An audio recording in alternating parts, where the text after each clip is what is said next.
मेरे सभी सब्सक्राइबर, मेरे सभी स्टूडेंट और क्लास 10th विद्यार्थी जो 2022 में एग्ज़ाम देने वाले हैं, उन सभी को सबसे पहले ढेर सारी शुभकामनाएं, ढेर सारी बधाइयाँ हो।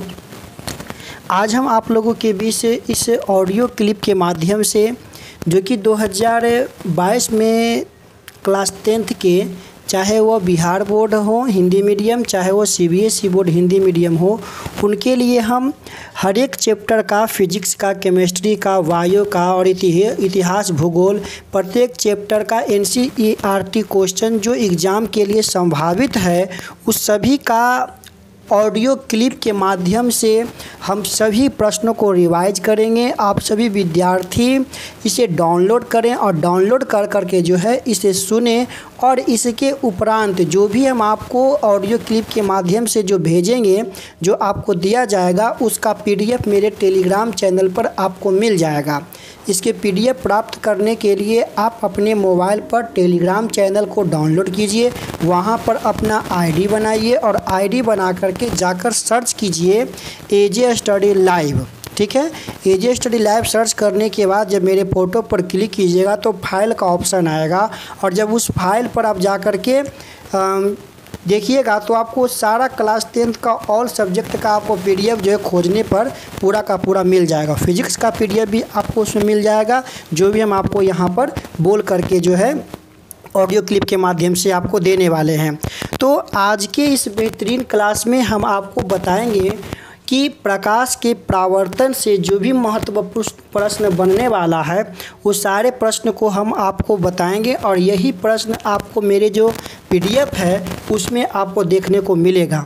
ठीक है, तो घर बैठे आप तैयारी पूरी तरह से कर सकते हैं। तो आप जो है पूरे प्रश्न को सुनिए, और जो PDF है उस को अपने नोटबुक पर जो है नोट कर करके, और इसके सुनने के साथ साथ उसको देखते रहिए, रिवाइज करते रहिए, आपको पूरा का पूरा जो है कंप्लीट हो जाएगा। तो हम चलिए शुरुआत करते हैं आप लोगों के बीच प्रकाश के परावर्तन से। तो सबसे पहले जो संभावित प्रश्न आपको कुछ बिंदुवत हम आपको बीच रख रहे हैं, जिसमें सबसे पहला प्रश्न आपका आ रहा है कि प्रकाश क्या है।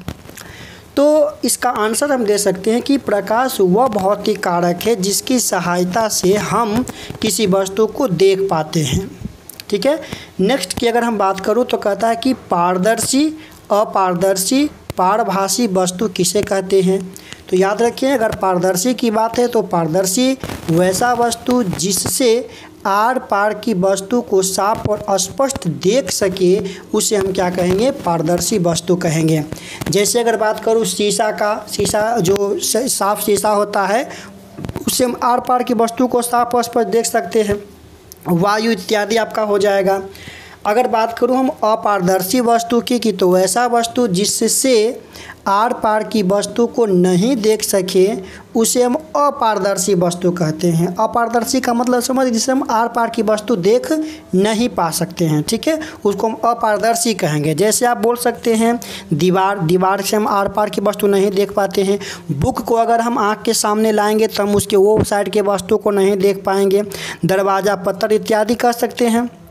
फिर आपका जो है पारभासी की अगर बात करूं तो वैसी वस्तु जिससे आर पार की वस्तु धुंधली दिखाई दिखाई तो दे बट साफ और स्पष्ट दिखाई नहीं दे, तो हम उसको क्या कहते हैं, पारभासी वस्तु कहते हैं। ठीक है, जैसे आप कह सकते हैं घिसा हुआ शीशा, तेल लगा हुआ कागज़, ये सब इसका जो मुख्य उदाहरण है।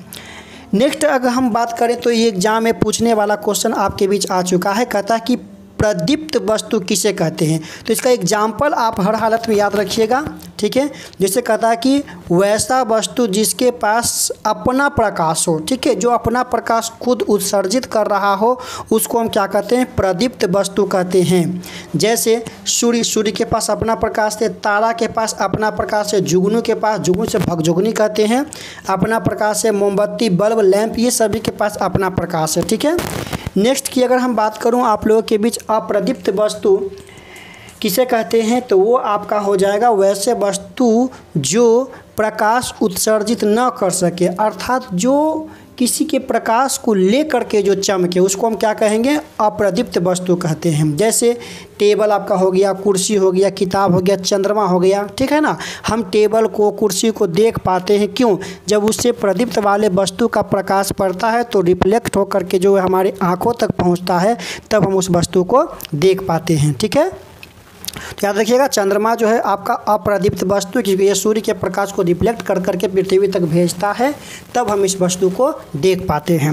नेक्स्ट बहुत ही इंपॉर्टेंट बात यहाँ से आपके बीच आ रहा है कि किरण पुंज किसे कहते हैं, यह कितने प्रकार के होते हैं। तो किरण पुंज की बात करूँ तो किरणों के जो समूह होता है उसे किरण पुंज कहते हैं, और यह मुख्यतः 3 प्रकार के होता है, ठीक है। कितने प्रकार के? 3 प्रकार के होता है। अगर हम पहला किरण पुंज की बात करूं तो अपसारी किरण पुंज। यहाँ पर ध्यान दीजिएगा, आप देख सकते हैं, फिगर में देख सकते हैं, मेरा जो पीडीएफ है उसके पीडीएफ पे जाकर के फिगर में जाकर के देखिए तो वहाँ पर आपको मिल रहा है कि अपसारी किरण पुंज, तो वैसा किरण पुंज जो एक बिंदु स्रोत से निकल करके क्या हो, फैलता हुआ मालूम पड़े। मतलब एक बिंदु स्रोत से, बल्ब एक बिंदु स्रोत है, वहाँ से प्रकाश निकल कर फैलता है, तो ये आपका अपसारी कहलाता है, ठीक है। चलिए आगे की अगर बात करूँ तो अभिसारी किरण पुंज, तो अभिसारी किरण पुंज आपका ऐसा ही होता है, वैसा किरण पुंज जो अनंत से आकर एक बिंदु पर मिलता हुआ मालूम, मतलब बहुत सारे किरणें पुंज आया अनंत से और एक बिंदु पर जब आकर के मिल गया तो उसको हम क्या कहते हैं, अभिसारी किरण पुंज कहते हैं। समांतर किरण पुंज की अगर बात करो तो वैसा किरण पुंज जो एक दूसरे के समानांतर, उसे हम समांतर किरण पुंज कहते हैं। कुछ इंपॉर्टेंट बात यहाँ पर हम नोट्स में लिखा दिए हैं, तो इसको आप याद रखना कि प्रकाश हमेशा सीधी रेखा में गमन करती है, ठीक है, और किसी वस्तु को देखने के लिए हमें प्रकाश की आवश्यकता होती है। और नेक्स्ट आपका है कि अवतल लेंस को अपसारी लेंस कहते हैं और उत्तल लेंस को हम अभिसारी लेंस कहते हैं। इसके बारे में हम 2 पार्ट में डिटेल से बात करेंगे। नेक्स्ट इंपॉर्टेंट क्वेश्चन जो कि एग्जाम में पूछने लायक ये आपका प्रश्न है कि प्रकाश के परावर्तन से आप क्या समझते हैं, ठीक है। वेरी इंपॉर्टेंट क्वेश्चन, प्रकाश के परावर्तन से आप क्या समझते हैं। तो सिंपल सा इसका जवाब, इसका वीडियो भी आप लोग को देखे होंगे यूट्यूब पर, बहुत सारा वीडियो इसका अपलोड किया हुआ है, तो वीडियो भी आप वहां से देख सकते हैं। वीडियो में भी अच्छे प्रकार से हम आपको समझाने का प्रयास किए हैं।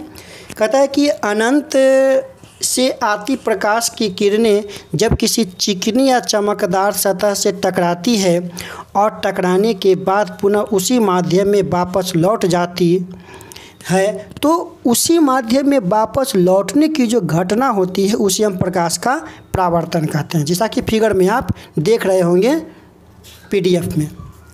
नेक्स्ट अब इसमें देखते हैं कि कुछ इम्पोर्टेंट बात होता है इसमें कि जो प्रकाश के परावर्तन के जो मुख्य बिंदु है उस बिंदु को अगर हम बात करूं तो कहता है कि प्रकाश के परावर्तन के विभिन्न बिंदुओं को परिभाषित अगर करने की बात करूं तो आप देख सकते हैं, जैसे दर्पण की अगर बात करूं तो किसी भी कांच के टुकड़े का वह भाग जो एक ओर से रज्जित हो, क्या हो, एक ओर से रज्जित हो किया हो, तो उसे हम क्या कहते हैं, हम क्या कहेंगे, दर्पण कहते हैं, ठीक है। और उसका एक सतह क्या हो, परावर्तक हो, एक ओर रज्जित किया हो मैंने रंगा हुआ, और एक सतह उसका परावर्तित करता हो प्रकाश को। फिर है आपतित किरण की अगर बात करूं तो अनंत से आती प्रकाश की किरणें जो दर्पण से टकराती है उसे हम क्या कहते हैं, आपतित किरण कहते हैं। क्लियर है। फिर आपका है परावर्तित किरण। परावर्तित किरण जो दर्पण से क्या करे, दर्पण से टकराने के बाद उसी माध्यम में वापस लौट जाने वाले किरण को हम कहते हैं परावर्तित किरण कहते हैं। अगर हम बात करूं आपतन बिंदु की बात करूं तो दर्पण का वह भाग जहां आपतित किरण और परावर्तित किरण मिलता है तो उस भाग को हम आपतन बिंदु कहते हैं, जैसा कि फिगर में आप देख रहे होंगे, पीडीएफ के फिगर में आप लोग देख रहे होंगे, ठीक है। अभिलंब की अगर हम बात करूं तो आपतन बिंदु पर डाले गए लंब को अभिलंब कहते हैं। अब ये इंपॉर्टेंट क्वेश्चन यहाँ से 2 को पूछता है कि आपतन कोण क्या है और परावर्तन कोण क्या है। सिंपल जवाब इसका हो जाएगा कि आपतित किरण और अभिलंब के बीच बनने वाले कोण को हम आपतन कोण कहते हैं, और परावर्तन कोण की अगर बात करूँ तो परावर्तित किरण और अभिलंब से बनने वाले कोण को हम परावर्तन कोण कहते हैं। अब फिगर आप लोग पीडीएफ में देख ही रहे होंगे, इसका पूरा का फिगर जो है किया गया। तो थोड़ा सा कोई प्रॉब्लम कोई दिक्कत नहीं होगी। अब हम बात करते हैं प्रकाश के परावर्तन के कितने नियम हैं। वेरी इंपॉर्टेंट, याद रखिएगा। तो प्रकाश के परावर्तन के 2 नियम हैं। ये पहले आपको ऑब्जेक्टिव में बराबर क्वेश्चन पूछ रहा है, चाहे वह अपवर्तन हो चाहे वह परावर्तन हो, दोनों का जो 2 ही नियम होता है। तो प्रकाश के परावर्तन के मुख्यतः 2 नियम हैं। पहला नियम, आपतित किरण, परावर्तित किरण तथा आपतन बिंदु पर डाला गया अविलंब तीनों एक ही तल पर होता है। क्लियर है। और दूसरा आपका है आपतन कोण बराबर क्या होता है, परावर्तन कोण।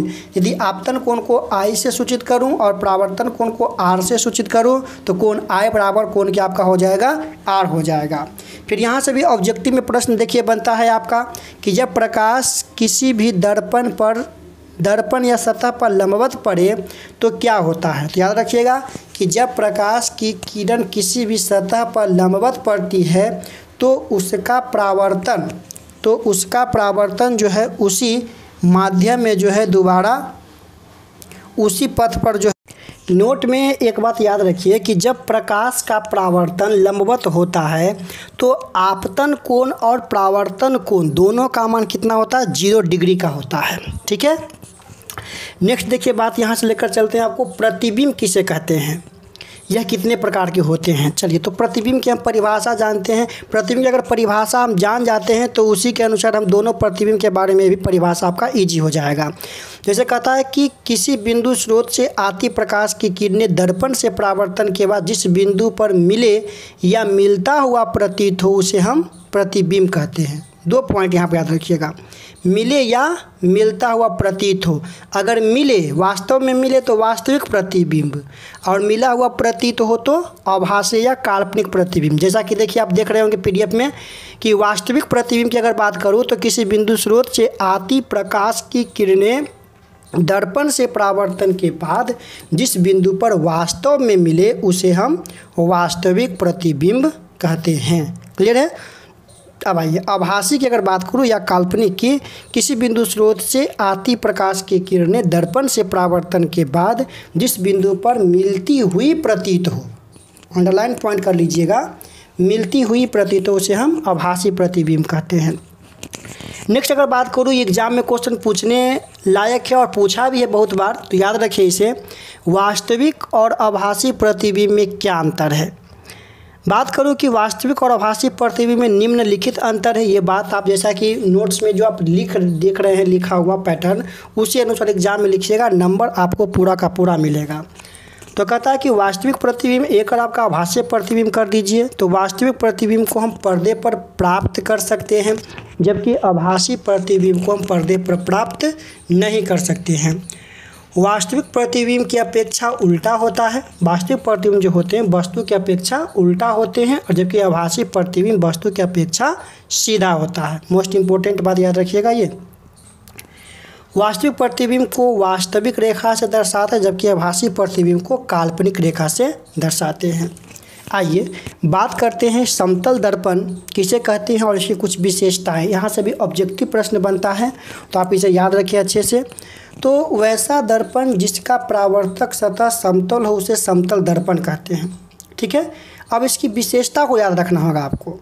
जैसे प्रतिबिंब दर्पण के पीछे बनता है, प्रतिबिंब का आकार वस्तु के आकार के बराबर, मोस्ट इम्पोर्टेंट, डबल टिक मार लें इसे। प्रतिबिंब वस्तु की अपेक्षा सीधा, और सबसे महत्वपूर्ण यहाँ पर यह बनेगा आपका कि पार्श्विक रूप से उल्टा बनता है। पार्श्विक रूप से उल्टा का मतलब समझ रहे होंगे कि जब देखते होंगे ऐनक में, दर्पण में R, जब R लिख करके आप दर्पण देखिएगा तो एक वक्रीय पार्श्विक रूप से यह आपको उल्टा दिखता है, तो उसी को हम पार्श्विक रूप से उल्टा कहते हैं। प्रतिबिंब आभासी होगा, और एक और मोस्ट इम्पोर्टेंट बात, प्रतिबिंब दर्पण से उतना ही पीछे बनता है जितना दर्पण से वस्तु जो है आगे होता है, अर्थात वस्तु दूरी बराबर प्रतिबिंब दूरी होता है। ठीक है। आइए अब हम बात करते हैं यहाँ से गोलीय दर्पण के बारे में। गोलीय दर्पण क्या है। कहता है गोलीय दर्पण उस दर्पण को कहते हैं जिसका परावर्तक सतह उस खोखले गोले का भाग होती है। क्लियर है। कहता है कि गोलीय दर्पण दो प्रकार के होते हैं, अवतल दर्पण, उत्तल दर्पण। अगर अवतल दर्पण की बात करूं तो वैसा दर्पण जिसका परावर्तक सतह किनारे की अपेक्षा बीच का भाग धंसा हुआ हो, किनारे की अपेक्षा बीच का भाग धंसा हो, उसे हम क्या कहते हैं, अवतल दर्पण कहते हैं। ठीक है। उत्तल दर्पण, वैसा दर्पण जिसका परावर्तक सतह किनारे की अपेक्षा बीच का भाग उभड़ा हुआ हो, उसे हम उत्तल दर्पण कहते हैं। सब फिगर में आप देख सकते हैं दोनों का। लेकिन मुख्य बिंदु की अगर परिभाषा करूँ दर्पण के, गोलीय दर्पण के, तो सबसे पहले अगर ध्रुव की बात करूँ तो ध्रुव को हम पी से सूचित करेंगे। तो याद रखिएगा कि दर्पण के मध्य बिंदु को हम दर्पण का ध्रुव कहते हैं। क्लियर है। वक्रता केंद्र की अगर बात करूँ तो गोलीय दर्पण जिस गोले का भाग होता है उसके केंद्र को दर्पण का वक्रता केंद्र कहते हैं, जिसे हम सी से सूचित करते हैं। वक्रता त्रिज्या की बात करूँ तो गोलीय दर्पण जिस गोले का भाग होता है उसकी त्रिज्या दर्पण का वक्रता त्रिज्या कहलाती है, जिसे हम आर से सूचित करते हैं। प्रधान अक्ष या मुख्य अक्ष की बात करूं तो कहता है कि दर्पण के ध्रुव और वक्रता केंद्र को मिलाने वाली रेखा को मुख्य अक्ष कहते हैं, जिसे हम पी सी से सूचित करते हैं। अवतल दर्पण के मुख्य फोकस की परिभाषा, वेरी इंपॉर्टेंट क्वेश्चन यहाँ से आने वाला आप लोगों के बीच, याद रखिएगा। अवतल दर्पण के अगर मुख्य फोकस को परिभाषा करें तो कहता अवतल दर्पण में मुख्य अक्ष के समांतर आती प्रकाश की किरणें दर्पण से परावर्तन के बाद मुख्य अक्ष को जिस बिंदु पर काटे उसे अवतल दर्पण का फोकस कहते हैं। फिगर आप लोग एकदम सटीक बनाएं, अच्छे से बनाएं। उसी प्रकार अगर उत्तल दर्पण की बात करूं फोकस का तो कहता है कि उत्तल दर्पण में मुख्य अक्ष के समांतर आती प्रकाश की किरणें दर्पण से परावर्तन के बाद मुख्य अक्ष को जिस बिंदु पर काटता हुआ मालूम पड़े, उसमें क्या था, वास्तविक में काटे, इसमें काटता हुआ मालूम पड़े, उसे हम क्या कहते हैं, उत्तल दर्पण का फोकस कहते हैं। ठीक है। और ये बात याद रखिएगा कि दर्पण के ध्रुव और फोकस तक के बीच की जो दूरी होती है उसे हम क्या कहते हैं, फोकस दूरी कहते हैं, जिसे हम एफ से सूचित करते हैं। ठीक है। और नोट में आपको दो बात वहाँ पर दिख रहा होगा जो कि एग्जाम की दृष्टि से काफ़ी महत्वपूर्ण है। जैसे दर्पण के फोकस दूरी वक्रता त्रिज्या की आधी होती है, वेरी इंपॉर्टेंट, एफ बराबर आर बटा 2, या दर्पण की वक्रता त्रिज्या फोकस दूरी की दुगनी होती है, एफ बराबर 2f। ठीक है। यहाँ से ये जो आप पीडीएफ में देख रहे होंगे वस्तुनिष्ठ एक आपका न्यूमेरिकल प्रश्न यहाँ पर बार बार एग्जाम में पूछ रहा है ऑब्जेक्टिव में कि यदि एक दर्पण की वक्रता त्रिज्या 20 सेंटीमीटर हो तो उसकी फोकस दूरी तो आधी होगी। तो फार्मूला से आपको सोल्व किया हुआ है तो आप वहाँ से इसको सोल्व कर सकते हैं। ठीक है। फिर आपको मोस्ट इम्पोर्टेंट VVI क्वेश्चन 2021 परीक्षा 22 परीक्षा लॉक कर लीजिए, क्योंकि ये क्वेश्चन आपको एग्जाम में पूछने वाला है 2 नंबर का सिद्ध करने के लिए, या 3 नंबर में दे सकता है इसे। तो याद रखिएगा कि अवतल दर्पण में फोकस और वक्रता त्रिज्या के बीच संबंध को सत्यापित करें, अर्थात सिद्ध करें कि ए बराबर आर बटा 2 या 2r बराबर जो है 2f है। तो इसका हम लिंक जो है जो प्रूफ किया हुआ है इसका लिंक हम डिस्क्रिप्शन में दे देंगे, आप वहाँ पर जा करके इसको पूरा लेक्चर को आप देख लीजिएगा। ठीक है। तो हम लेकर चलते हैं कि मोस्ट इम्पोर्टेंट बात पर हम आज चर्चा कर रहे हैं इस ऑडियो क्लिप में। अब आइए आगे, जब इसके नेक्स्ट पर हम बढ़ते हैं तो यहाँ से पूछता है कि अवतल दर्पण में किरण आलेख के बारे में। अगर अवतल दर्पण में हम किरण आलेख की बात करूँ तो मुख्य अक्ष के समांतर जब कोई किरणें आती है अवतल दर्पण में, तो देखिए फिगर आपका पार करके नीचे में आपको दिखाया गया है कि अवतल दर्पण में मुख्य अक्ष के समांतर आपतित किरणें दर्पण से परावर्तन के बाद मुख्य फोकस एफ से गुजर जाती है। क्लियर है। जैसा कि फिगर में सिंबल के माध्यम से आप देख रहे होंगे, मुख्य फोकस एफ की दिशा में आपतित किरण, अगर मुख्य फोकस की दिशा में किरणें आ रही हो तो दर्पण से परावर्तन के बाद क्या होगा, वह उसी माध्यम में मुख्य अक्ष के क्या हो जाएगा, समांतर हो जाएगा। ठीक है। मुख्य अक्ष के क्या हो जाएगा, वो समांतर हो जाएगा। क्लियर है। तीसरा पॉइंट याद रखिएगा कि वक्रता केंद्र की दिशा में अगर कोई किरणें आ रही हो तो याद रखिएगा कि अवतल दर्पण में वक्रता केंद्र की दिशा में जब भी कोई किरणें आती है तो वो दर्पण पर कैसा पड़ता है, लंबवत पड़ती है, और लंबवत पड़ने के कारण वह पूरा उसी पथ में उसी रास्ते से वापस मुड़ जाती है, मतलब इसका विचलन नहीं हो पाता है।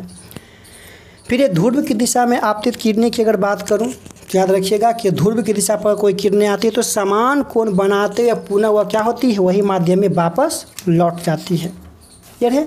और यहाँ से जो आपके प्रश्न आपको उठ करके आते हैं, जो कि फिगर के साथ आपको पूछता है एग्जाम में, 2 नंबर का पूछ सकता है कि वस्तु की स्थिति, प्रतिबिंब की स्थिति।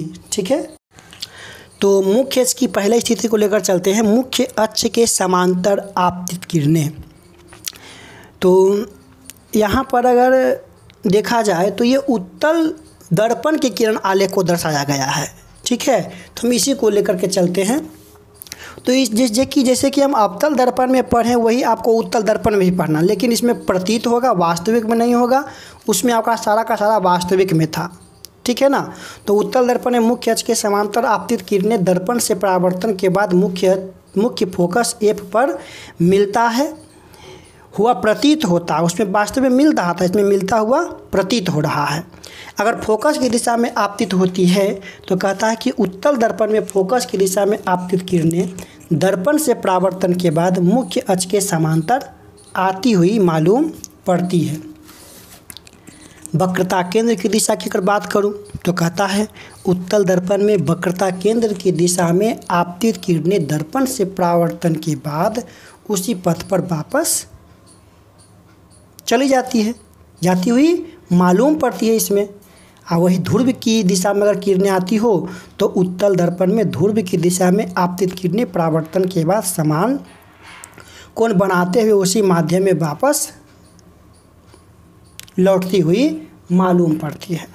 ठीक है, चलिए अब आपको हम लेकर चल लेते हैं कि अवतल दर्पण और उत्तल दर्पण में क्या अंतर है। तो यहाँ से क्वेश्चन बनता है आपका, तो याद रखिएगा अवतल दर्पण उत्तल दर्पण में निम्न अंतर है, हम उपयोग नहीं अंतर पूछ रहे हैं। जैसे कहता है अवतल दर्पण में परावर्तक सतह धंसा होता है जबकि उत्तल दर्पण का उभड़ा होता है। अवतल दर्पण में वस्तु का आभासी और वास्तविक दोनों प्रतिबिंब बनता है। मोस्ट इम्पोर्टेंट बात याद रखिएगा, अवतल दर्पण में वास्तविक और आभासी दोनों बनता है। फिर अवतल दर्पण में वस्तु का केवल आभासी प्रतिबिंब बनता है। उत्तल में केवल क्या बनेगा, आभासी प्रतिबिंब बनता है। अवतल दर्पण में बना प्रतिबिंब वस्तु की अपेक्षा उल्टा, अगर वास्तविक बन रहा हो तो उल्टा, जबकि उत्तल दर्पण में बना प्रतिबिंब वस्तु की अपेक्षा सीधा होती है। आभासी तो सीधा याद रखना है। ठीक है, अब आइए अवतल दर्पण में विभिन्न स्थिति पर रखे वस्तु का प्रतिबिंब की अगर बात करूं तो सबसे पहला जो आप देख रहे हैं वो मोस्ट इम्पोर्टेंट आपका है। याद रखिएगा, जब वस्तु दर्पण के ध्रुव P और फोकस F के बीच हो तो इसकी स्थिति को बताना है। अवतल दर्पण में जब वस्तु की स्थिति P और F के बीच हो तो वस्तु का प्रतिबिंब दर्पण के पीछे आभासी, सीधा और वस्तु से बड़ा बनता है। दूसरा, जब वस्तु दर्पण के फोकस F पर स्थित हो, फिगर को आप लोग री करिए, बार बार फिगर को बनाइए। अगर इसका वीडियो चाहते हैं तो डिस्क्रिप्शन में आपको इसका लिंक मिलेगा प्रकाश के परावर्तन का, आप वहां से इसका वीडियो भी देख सकते हैं। इसका 2-3 वीडियो हम बनाए हुए हैं। तो याद रखिएगा, दूसरा स्थिति बहुत ही महत्वपूर्ण है कि अवतल दर्पण में जब वस्तु फोकस F पर रखा होता है तो प्रतिबिंब अनंत पर वास्तविक उल्टा तथा वस्तु से बहुत बड़ा, ये कंडीशन याद रखना होगा, बहुत बड़ा कहाँ, जब वस्तु F पर हो। क्लियर है। नेक्स्ट तीसरा नंबर, जब वस्तु दर्पण के फोकस F तथा वक्रता केंद्र C के बीच हो तो इसकी स्थिति बताइए। तो याद रखना है, अवतल दर्पण में जब वस्तु की स्थिति फोकस F और वक्रता केंद्र C के बीच स्थित हो तो वस्तु का प्रतिबिंब अनंत और वक्रता केंद्र के बीच वास्तविक उल्टा और क्या होता है, वस्तु से बड़ा बनता है। क्लियर है। अब आइए, जब वस्तु दर्पण के वक्रता केंद्र पर हो, मोस्ट इम्पोर्टेंट ये हो जाता है। क्यों जानते हैं, देखिए यहाँ पर, क्योंकि जब अवतल दर्पण में जब वस्तु वक्रता केंद्र पर रखा हो तो उसका प्रतिबिंब वक्रता केंद्र पर वास्तविक उल्टा तथा वस्तु के आकार के बराबर होता है। तो यही बात याद रखना, वस्तु के आकार के बराबर कहाँ, तो जब वस्तु कहाँ हो, वक्रता केंद्र पर रखा हुआ हो। ठीक है, दोनों दर्पण में सेम होगा, उत्तल चाहे अवतल हो, लेकिन उत्तल में केवल प्रतीत होगा और जबकि इसमें अवतल में आपको वास्तविक सारा घटना घटेगा। फिर जब वस्तु अनंत और सी के बीच हो तो इसकी स्थिति याद रखिएगा। अवतल दर्पण में जब वस्तु अनंत और सी के बीच रखा हो तो उसका प्रतिबिंब एफ और सी के बीच बनता है, वास्तविक होता है, उल्टा तथा वस्तु की अपेक्षा छोटा होता है। जब वस्तु अनंत पे हो तो क्या होता है, तो जब वस्तु अनंत पर हो तो फोकस पर बनेगा पहला स्थिति के अनुसार। तो जब वस्तु अवतल दर्पण में अनंत पर रखा हो तो उसका प्रतिबिंब फोकस पर वास्तविक, उल्टा और वस्तु से बहुत छोटा बनता है। ये कुछ तालिका देकर के हम पूरे कंडीशन को समझा दिए हैं, तो आप इसे एक बार देख लें। फिर एग्ज़ाम में यहाँ से जो आप देख रहे होंगे PDF में, ये चिन्ह परिपाटी एग्जाम में पूछ देता है कि गोलीय दर्पण को चिन्ह परिपाटी को समझाएं। तो ये डायग्राम बना करके जो कुछ बिंदु आपको दिया गया है तो वो बिंदु को आप गौर से देखिएगा। पहला बिंदु आपका दिया गया कि गोलीय दर्पण में मापी गई दूरियां दर्पण के ध्रुव P से मापते हैं। इंपॉर्टेंट बात है, जितना भी दूरी हम मापेंगे वो दर्पण P ध्रुव से ही मापेंगे जहाँ पर x अक्ष और y अक्ष कट रहा है। क्लियर है। गोलीय दर्पण में प्रकाश की दिशा में मापी गई दूरियां धनात्मक होती है, मतलब जिधर से प्रकाश आ रही है अगर उस दिशा में माप रहे हैं तो वो धनात्मक होगा। क्लियर है, याद रखिएगा। अर्थात ध्रुव P से बाईं ओर की दूरियां धनात्मक होती है ना, बाएं नहीं सॉरी दाईं ओर की दूरियां धनात्मक होती है। गोलीय दर्पण में प्रकाश की विपरीत दिशा में मापी गई दूरियां ऋणात्मक होती है, अर्थात ध्रुव से बाईं ओर की दूरियां ऋणात्मक होती है। अब कहता है कि दर्पण में ध्रुव P से बाई अक्ष की दिशा में मापी गई दूरियां दर्पण में ध्रुव P से बाई डैश अक्ष की दिशा में मापी गई दूरियां ऋणात्मक होती है। क्लियर है। अब आइए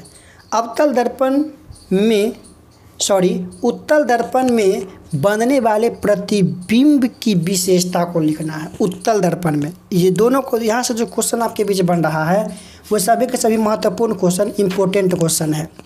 तो उत्तल दर्पण में बना प्रतिबिंब हमेशा आभासी होती है, याद रखिएगा हमेशा, और यह वस्तु की अपेक्षा सीधा बनता है और इसमें बनने वाले प्रतिबिंब वस्तु के आकार का छोटा होता है, हमेशा छोटा होता है।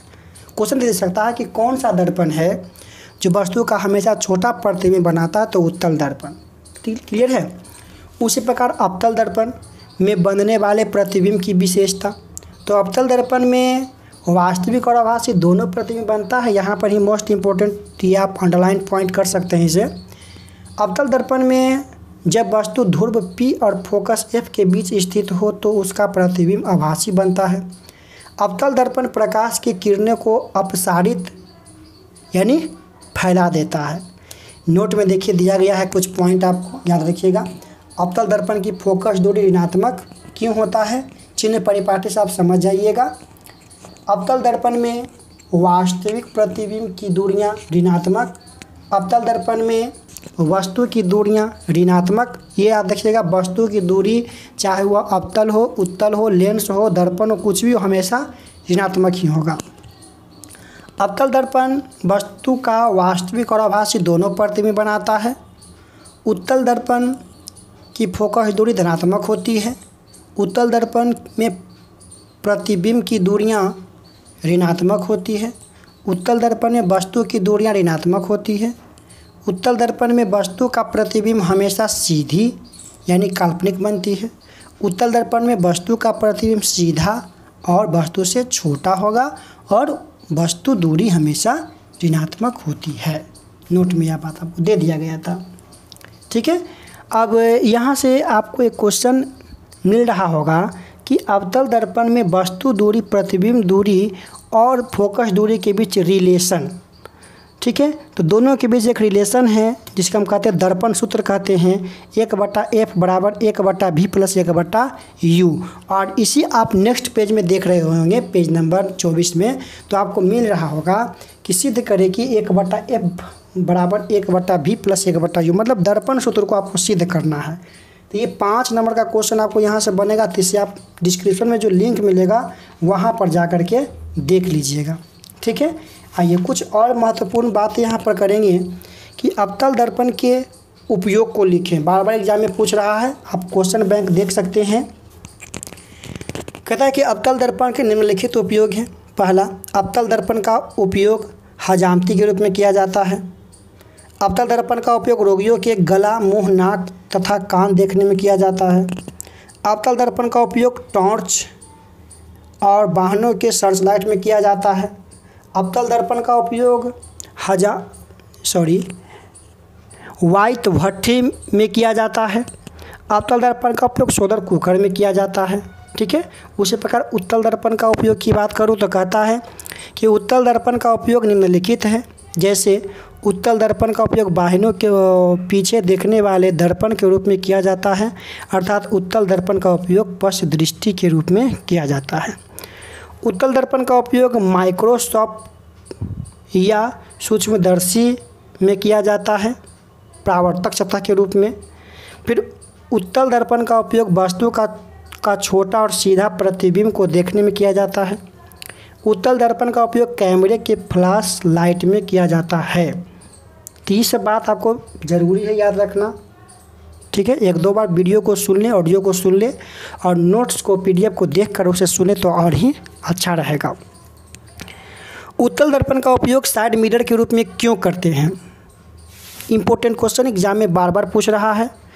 जैसा कि हम जानते हैं कि उत्तल दर्पण का दृष्टि क्षेत्र अधिक होता है तथा वह दूर रखे वस्तु या नज़दीक रखे वस्तु का हमेशा सीधा और छोटा प्रतिबिंब बनाता है, इसीलिए उत्तल दर्पण का उपयोग साइड मिरर के रूप में करते हैं। आवर्धन क्या है? आवर्धन, ठीक है, याद रखिएगा, प्रतिबिंब की ऊंचाई और वस्तु की ऊंचाई के अनुपातिक मान को हम आवर्धन कहते हैं।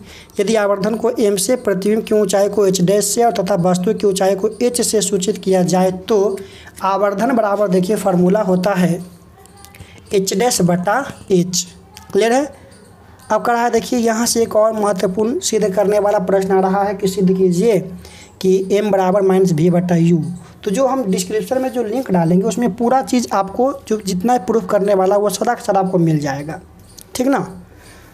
आइए, इसके जस्ट नीचे आपको मिल रहा है आवर्धन m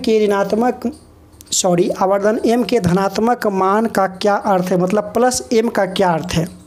तो आवर्धन m का धनात्मक मान हमें यह बताता है कि वस्तु का प्रतिबिंब आभासी है। अगर m धनात्मक हो तो वस्तु का प्रतिबिंब कैसा हो? आभासी है और दर्पण उत्तल है। क्लियर है? फिर 2-3 क्वेश्चन और बचा हुआ है इम्पोर्टेंट।